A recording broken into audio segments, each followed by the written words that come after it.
what I said. The same difference. Yeah.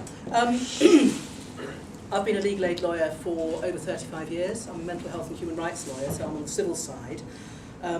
While I was president of the Law Society, I was closely involved in the discussions with the Lord Chancellor and the MOJ that led to the change of heart that was revealed earlier this month in the response to the consultation on criminal legal aid and to a certain extent on civil legal aid.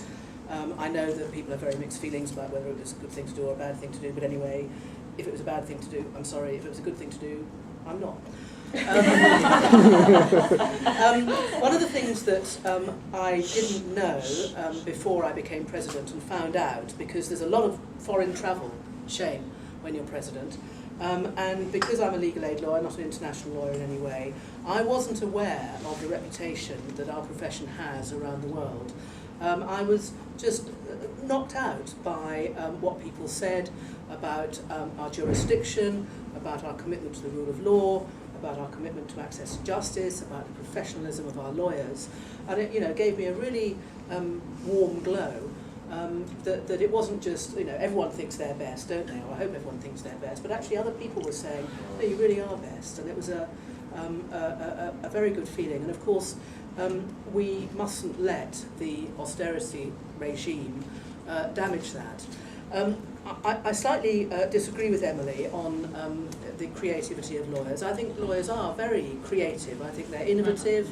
I think they're open. Not all of them, obviously, but they can. When you think about where the profession was when I started back in the 1970s, it's unimaginably different now. And people do things in different ways. They reach out to different client groups. They do far more for people. A far wider range of people are offered help by lawyers. And this is something that is only going to increase. I mean, the changes that are taking place at the moment, liberalisation, commoditisation, technology and so on, some of that's going to have some difficult effects. Some of it's going to have some really amazing effects. And it seems to me, legal aid is a crucially important aspect of access to justice. And access to justice is a crucially important part of the rule of law. But we mustn't get fixated on legal aid. We've got to continue to fight for legal aid to be restored or somehow brought back to cover the cases that can only be dealt with through that kind of system. But we've also got to look at how we can do more for less in different ways, how we can pursue polluter pays, how we can pursue right first time, how we can think about using technology to provide people with help, how we can do pay as you go so that people who can manage a bit of the legal work themselves can do that, and then they can afford to pay for the bit that they can't manage themselves. We've got to get together with all these various ideas, and there are plenty of them around.